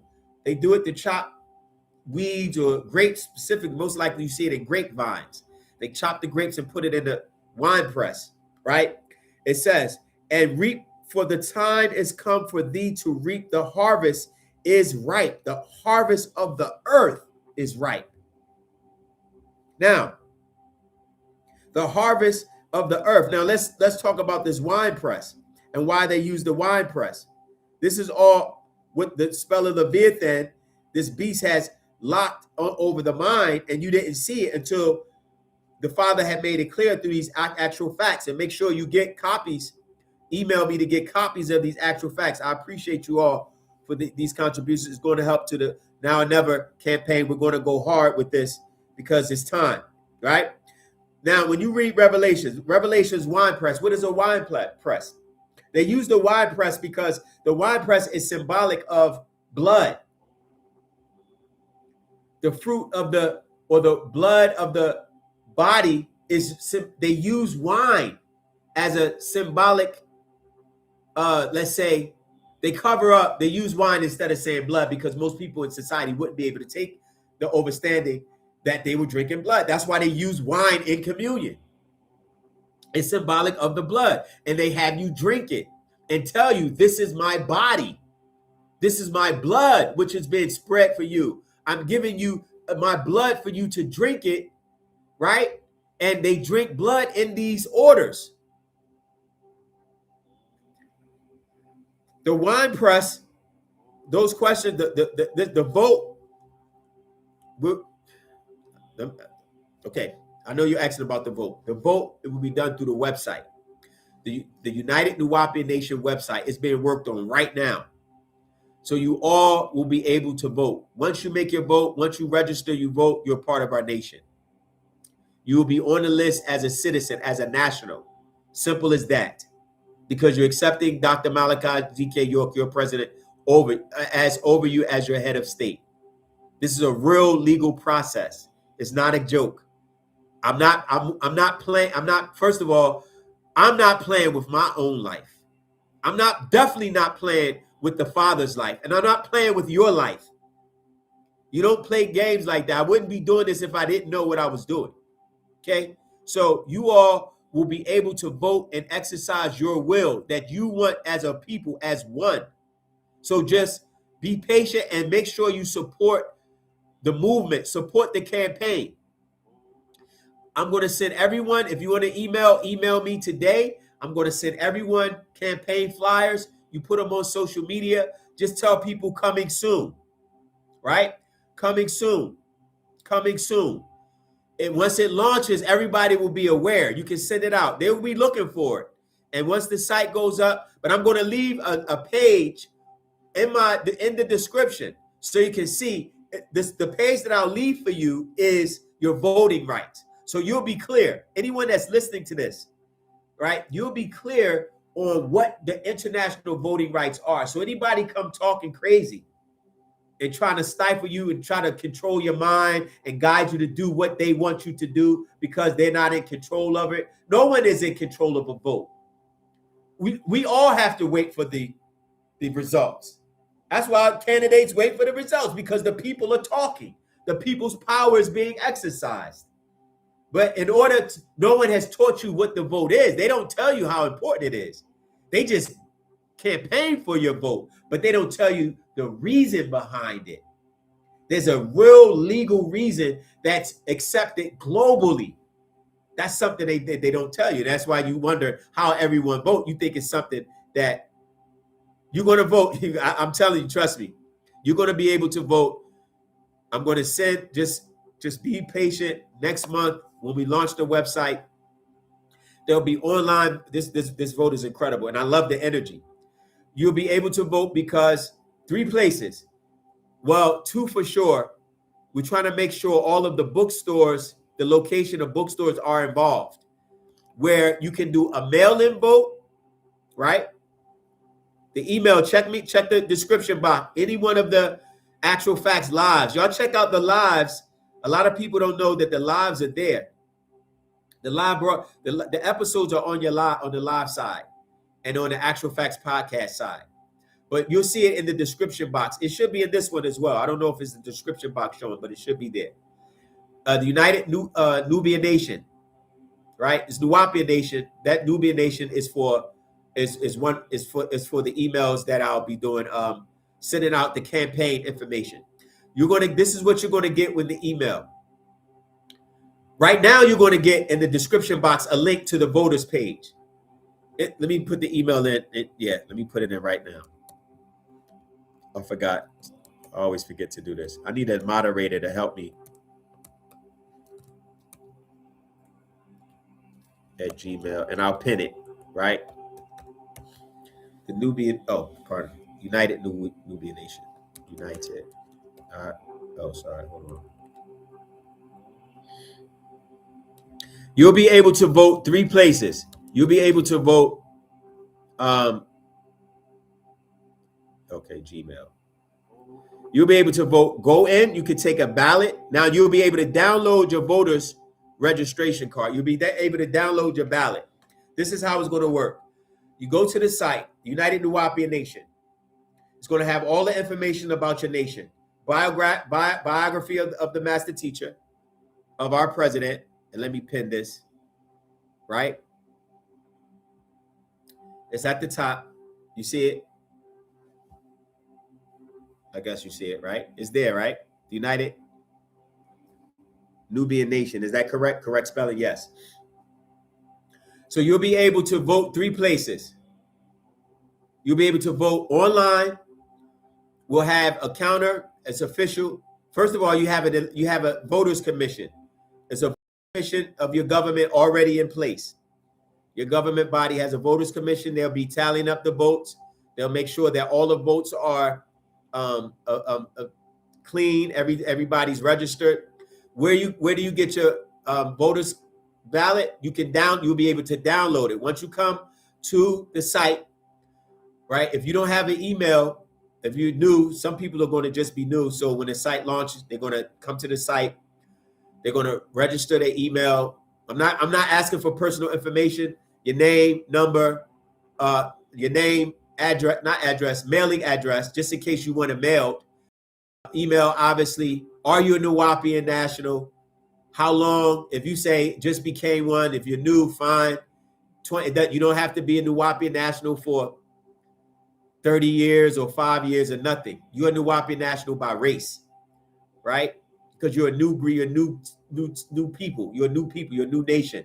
You've been there for eons before the settlers came, but this breed that's been mixed are Africans, and indigenous Africans, and other tribes. So you're tribal people of a nation. So there's no prerequisite. You accept it for who you are because you're saying, I'm voting for Dr. Malachi ZK as my president. Once you come on, you answer the questions, you'll get a ballot. You can print out the ballot, take it to the bookstore on the vote. The votes will be open for about 3 months. You could be able to vote 3 months. It's no day, like only one day. That's not how our elections are. Because we have a global election and it's people all over the planet. Some people are going to get it late. They're not going to get everything at the same time. They're not going to find out about the vote like you are now. Some people 2 weeks, next month, they're going to be like, I didn't know it was a vote. They're not, because it takes time for the word to get out. That's why you're responsible for that. So you're responsible, those campaign managers. Now, if you want to volunteer to be a campaign manager, you can. If you're in a specific city, all you would do is just be responsible for going out a few days, talking to people. You'll have the T-shirts. You'll be responsible for getting the flyers, take people's name down in their email. And if they say, look, would you like to register to vote? They'll say yes. You would go after you receive the emails from the various people, you put it into the site. They'll receive their ballot. It'll download for them, right? It'll download for them. They'll have it. Then they can print it out, or you can vote right on the site, which is easy for a lot of people that don't want to go out. You can vote on the site, and the counter will be there. Every vote, it will show up, and it'll be tallied up. Or you can mail it in. We'll have P.O. boxes set up in 2 places, different places, locations globally, where you can mail in your vote, and they'll be tallied up from the people responsible for this. So all the votes will be counted. At the end, we'll have a vote of the nation, and it's entered into a plebiscite. It's a referendum. It's basically a reaffirmation of who you are and the fact that as a nation, you have your own people, right? 2 billion, 1 million. We got our own nation. That's what it is. That's just how it is. It's natural birth. There's nothing to defend. You don't have to even explain why you're voting. No one needs to know. It's none of their business. Why you voted? It's none of your business. I can tell you, but I don't have to explain to you why I'm choosing to vote for my father, my master teacher, my president. You don't have to explain why you voted for racist. You don't have to explain why you voted for whoever you vote for. You don't have to explain that. Stop letting people make you think you got to explain things and to exercise and be who you are. Those days are over with. We are a sovereign. Look on the back of the publications, a government of retained sovereigns. you've been retained. You've been retained your sovereignty. You never relinquished it. You were just forced into a system that caused you to do things the way that they had because that's what's set up for your survival, and that's understandable. But you don't. No one has to. No nation has to explain who they are. You wake up in the morning, you see Argentina, you see Bolivia, you see China, you see Germany, you see Botswana, you see Zimbabwe, you see these nations. Are they explaining to you who they are? No. They just say, I'm from Botswana. Oh, okay. You accept it. I'm from Nigeria. Oh, okay. When they say, oh, I'm from Nuwapia. Oh, okay. The president, Dr. Malakazi Kayuk, what's your culture? Well, we teach Wusabat. Our cultures, we have an ancient culture that stems all the way back from the Napatan kingdoms, the Kush kingdoms. And we migrated and brought our culture to the Americas until we was enslaved by a colonial foreign government that came in, known as the state of Georgia. Like all African nations, they go through the same thing. We had our culture until these people came. I don't know where they came from. They set up their government and said, you got to answer to us now. And we thought we didn't have a choice. We were fighting all this time, and then they arrested our president. Now we're saying enough is enough. That's it. No explanation needed. Stop trying to make people make you feel guilty about choosing who you want as your God, as your deity, as your Lord, as your whoever you choose. That's your choice, and you have a right. So that's what it is. So just be on the lookout for that. Okay. So I guess I'm taking questions now. Any other questions? I hope that's clear. Any other questions? Oh, so let me explain. When you get in your email, am I being heard? Or let me know I'm being heard because the chat slowed up. Okay, you can hear me. Okay. So what you will receive in the email, you're going to get the okay, so the flags are available. I just want you to know that the flags are available. These, right? These are available, not this big. That's a special order, but the regular size, the nice size flags are available. That helps with so email me if you want a flag. They'll mail to you. Also, the garbs are available. These garbs, right? We have a Sabian Nuwapian tailor that's making the garbs for us right out of the continent, right? So I'm not asking for donations. If you choose, then that's your choice. But some people got this issue. I don't know these. I'm just eliminating. I'm not even going to mention the stuff that's been. I don't give it energy. My work speaks for itself. Okay, so it's about getting our nation together for the Father.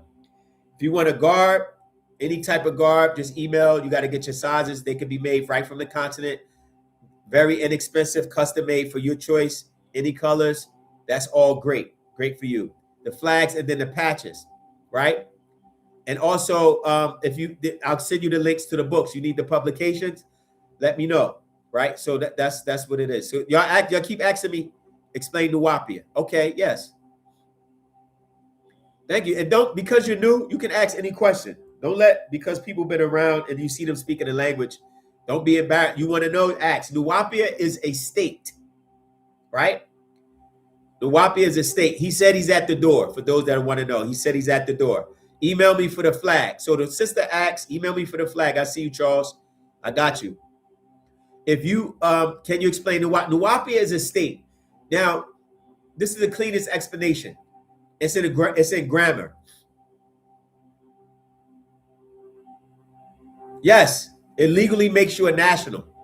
You're registered. And if you're accepted by our government as one of us, you're a part of the nation. Yes, the flag patches are. Oh yeah, the flag patches. Yes. The flag patches are available. They're incredible too. Once you see it in the email, y'all going to be like, wow, this is amazing. Our nation is on the move. Let me explain what Nuwapia is so you understand what Nuwapia. You have the United Nuwapian Nation, the state of Nuwapia. The state of Nuwapia is all of you all's mind. You have a mind. Everyone has a certain thinking method. You think a certain way.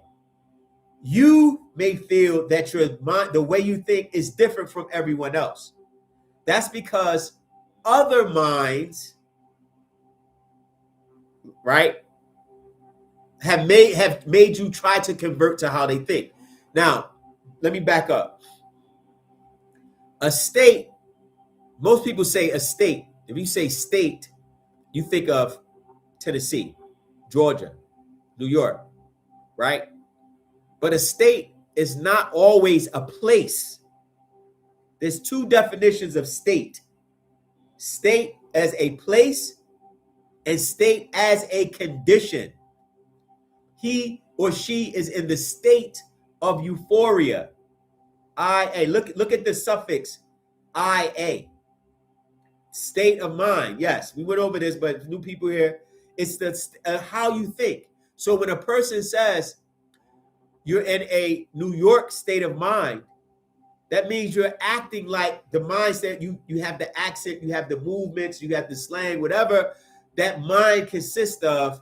You're in that condition. You can find a person in a state of mind anywhere in the world. You can find a person from the reason I use New York state of mind because that's a song, right? They say I'm in the New York state of mind. You can be in Russia and see a person from New York, and they will let you know they're in a New York state of mind. What up, son? They'll do all of that. Boop bop, the hoop bop, that thing, right? I'm in a New York state of mind. That's right. But what if you're not in the state of mind of a New Yorker? Because a person from New York, that's actually a foreign mind. Because a New York is from Old York. And you're not really from Old York. That was brought to you. So you were brought another state of mind. Pennsylvania is a Penn state of mind.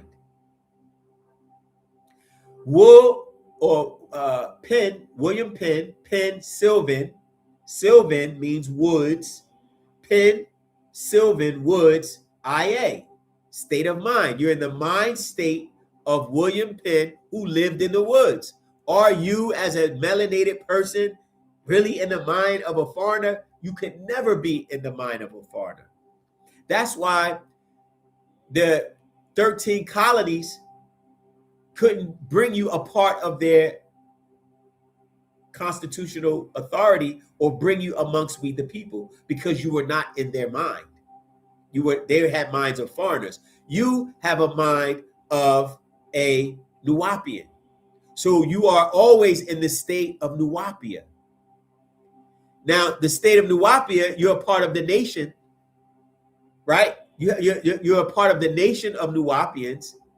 Physically, then when we have our land, then we come together physically on our land in our state of mind, because we all are reasoning and we dealing with actual facts, which are beautiful. We all responsible and love our father. We love our president. We love our flag. We love our culture. We love our language. We love everything that's been given to us, right? So therefore, we are in the state of Nuwapia. Other people in the state of Georgia. George sent a group of men over to the land, and they was like, oh, I represent Georgia. I'm a Georgia boy. I'm in the King George state of mind. That's my king. Why? Because he sent us over here with a charter. We got the state. We're in the state of mind of King George. Okay, cool. You got that. We're not. I'm good. I don't know him. We know Nuwapu because we deal with facts. We know reasoning. What the Father teaches us in these publications to wake us up makes sense. So that's the state we're in. That's naturally. So it's normal. It's not something that it's not something you convert to. A lot of people just under the impression that, okay, because let's say, religion converts you, then everything is religious. That's why it's just a religious spell. Everything is not religious. The Nation of Islam, they only went so far with a nation. You see, they never voted.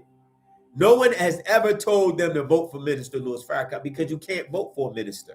A minister is a religious title, and you can't have a nation without a land. So they never took them serious. They took Dr. York serious because they know he knew what he was doing. Excuse me. I know, sorry. Oh, yeah, for sure. They were part of the Nuwapian nation. They all was. Martin Luther King was a Nuwapian. He just didn't know at the time. He didn't know at the time that his nation was already here. He was just dreaming of it. He saw it on a mountaintop. He had a dream about it. And the moment he knew about Dr. Kwame Nkrumah, he saw how Kwame Nkrumah was voted out of prison. They look at the timeline. I'm telling you, this is what they won't teach you. It was all about nationhood. They knew if you became a nation, when you are as a nation what you are, you will be the most powerful nation on the planet. You got all of the resources. You have all of the you have all of the finances. Every last Black American, so-called Negro, whatever you having your own nation, all of your finances go to your own betterment. All of your educators create their own curriculum. All of the Black police become a part of their nation's police force. All of the politicians stop trying to be a part of their politics. Just be a part of our government and use your skills to help build our government. That's it. We trust you. We build it. So we're going to just, everybody has to sacrifice. Look what we did. Look what the Father did with us in 7 years on the land from 1993 to 2000. Actually, 2002. He was arrested in 2002. 9 years.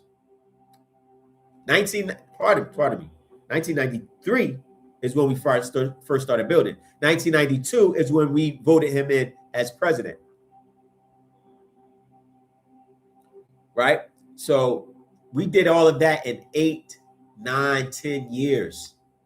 Imagine. That's what you're going to see on the website.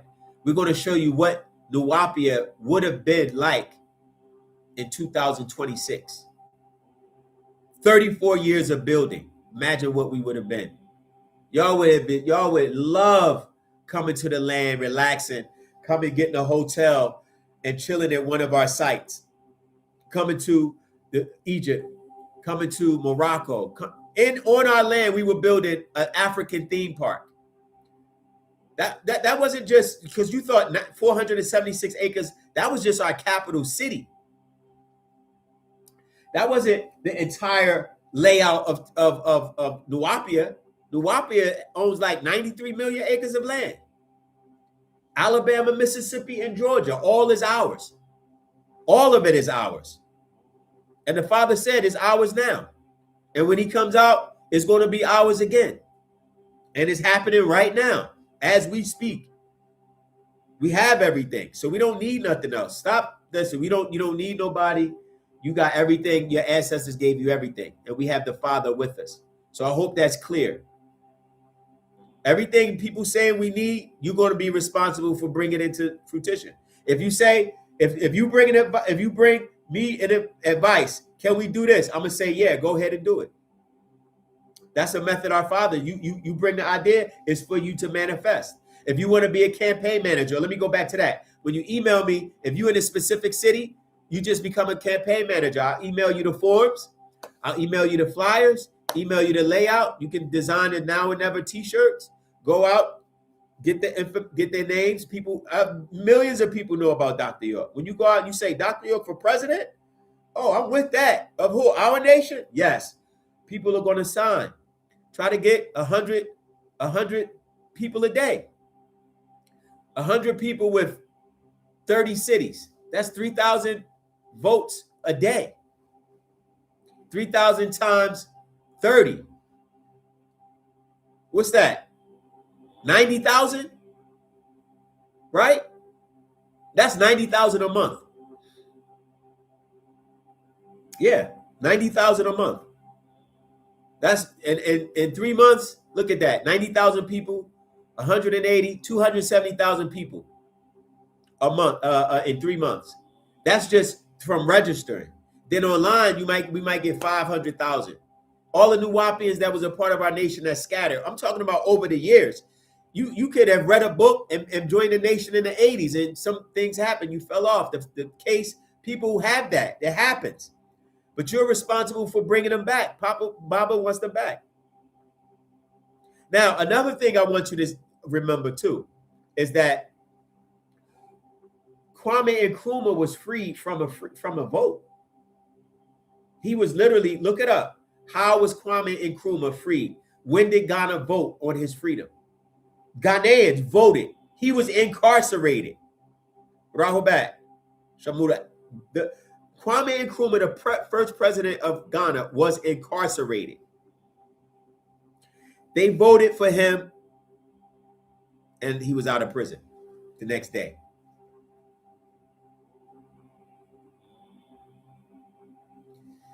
Facts. So any other questions? I hope that was clear. I hope we didn't cover as much of Leviathan as we wanted to, but I hope we covered enough. Now, let me say this. I'm going to do a conspiracy lecture because people asking me about the conspiracy. What happened with the conspiracy with Dr. Malachi York? There's two layers of conspiracy. Some people out here, some people ask me, and I'm going to answer you. I'm going to make it clear so you all can be clear on what happened. What happened before he was arrested, what happened after he was arrested. Because I was there. I was there from the very beginning. Was I at the, no, people are trying to create this, I'm not going to let no one damage my name and try to play with my name. It's not going to happen. It's just not going to happen. Those tricks over with. Those days over with. That's dead. That's the old devil's trick. We got big devils to beat. Them little devils trying to play them little mind games and claims of religious belief systems. That doesn't work. So we're going to just make it clear for the people who are supported, and they want to know how Dr. York was framed, what I knew about it, and how I informed him. I informed him when he was out. I let him know I heard about something that was going down with Jacob. When he was home, and he responded like, yeah, I heard about it too, son. Bring it on. Tell him I said, bring it on. And I was like, man, Bob was serious. He's tough. He's a warrior. So it's a lot of things that y'all need to know about so you all can be clear, so we can defend his name properly, and we'll have all the information to stop letting people create division amongst us. We are one nation. It doesn't matter if you was here one day or 10,000 days. We're still one. And no one is going to come in between that. They're counting on us being divided so they can say, oh, they're not organized. That's how they do it. And they distract with these little rumors and slandering and try to create, I know where he is. I know what's going on. Face people. You know, you got so much business about what's going on in someone's life. I've been in Ghana. I've been home in Ghana for 10 years, but you still know about what I'm doing. Some of these people are really mentally sick, and that's something that we need to address. The Father explains that. They're mental sicknesses and diseases you have to be mindful for. I'm not judging nobody because I'm not in a position to do that because I don't know people. That's why I'm here alone, doing what I do, doing with our government structure. I stay out the way. The thing is that I don't speak about things I don't know. I don't judge a person from things that I heard from somewhere and I don't know nothing about them. That's little kid stuff. Children do that. Like, what grown people can speak about a person you never met? Just because a person has maybe a particular platform and they're effective, you want to say you know a person and grab on their coattail and try to sound important, that you was around them and you know what they did. All of that is religious belief systems that people create in their mind the same way they create religious doctrine and want it to be real. Negroes will say they heard Mary talking to them. And Mary, a Catholic, will say that. Muslims will say they heard Muhammad give them a certain doctrine and they're supposed to go out and they're the new Mahdi. Jews will say that Moses left them a sign in the sky. People will see Santa Claus coming down the chimney and say they saw his beard because they want to believe stuff like that. That's the problem. So we're not going to address that. We're not going to let the devil distract us. We're going to stay focused on 100% what our job is. And all I'm asking for you all is to cast a vote when it's time. Just to accept the Father. It doesn't matter if you accept him as Imam Isa, if you was an Ansar, if you were Hebrew Israelite, a Nuwapian Islamic Hebrew. Doesn't matter if you was an AO and you fell off and you may not be caught up to the latest hereafter doctrine. If you love the holy tablets and you just found out about the master teacher, he touched you mentally the way that you know he touched you, that no one else has, and you want him to guide you and lead you and be a president of your nation, you can do that. You don't have to explain to nobody. So don't let that nobody come to that. The voting registration opens. I'm working on the website. I'm gonna let it be known. All you have to do is email me. I need you all that are asking, email those questions so I can put you on a contact list. So the moment it's ready, I can send you the email. You asking me, right, it's fine. Ask me here, right, those things. But it's better if you ask me through email, and then when it's time, you'll receive it.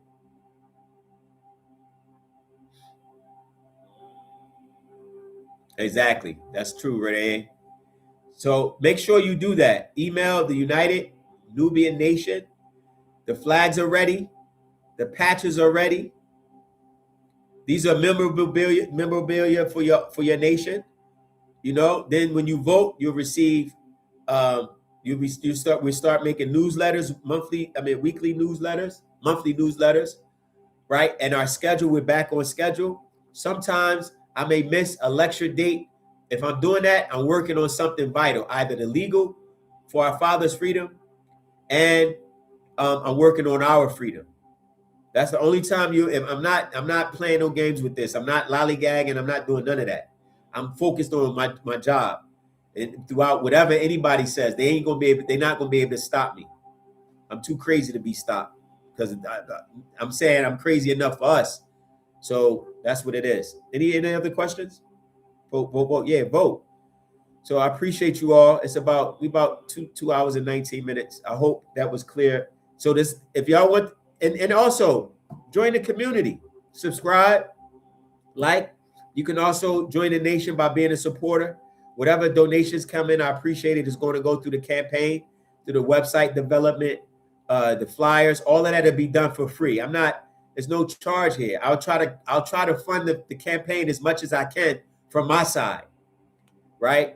And whatever y'all can do from you all side, just do it. It's not something that it costs. This is one thing that we're all going to do together. That's not going to cost nothing. Only your time and energy. That's all that Bob is asking for. Just do one thing together one time. And the moment we do that, we unify, we're good. Yes, it feels good. So yeah, we're part. We're all one now. We all focus. So I appreciate you all. Any other questions? No other question? Going once, going twice. I hope you enjoyed the lecture. Make sure you share it. This channel is growing. You see how much it's growing. I am on TikTok as well. TikTok is growing incredibly. If anyone has anything they want to contribute, some skills, some marketing, social media campaigning, remember, it's now or never. Let people think about it. Like, now or never. That's an incredible slogan. Either you do it now or you're not going to be able to do it. And ain't no future. Ain't no future with it if you're not doing it now. You got to do it now. Now is the future. We have to do it now. We have to prepare now. So when it hit the fan, you'll be able to say, I'm good. And we're going to have IDs too. Official IDs. Holographic, secure IDs that's going to be used and be able to be accepted in other countries. Of course, your own nation, we got to have passports as well. All of that, yes, you're going to get a passport. But it takes work. We have to do the work. Your government has to do the work. And so we're working. If you want to contribute help, you can. All right. So again, appreciate you all. Like, share, and make sure you subscribe, and make sure you put this out to the world. It's now or never. All right. Take care. Cool. Enjoyed you all tuning in. On the 9th, there's going to be videos uploaded between them, but on the 9th is the next lecture. We're going to do the conspiracy lecture so we all can find out exactly what happened to our president and make sure it never happens to us again. No one in our nation will ever suffer again. After we come out of this, we're good. Wadu.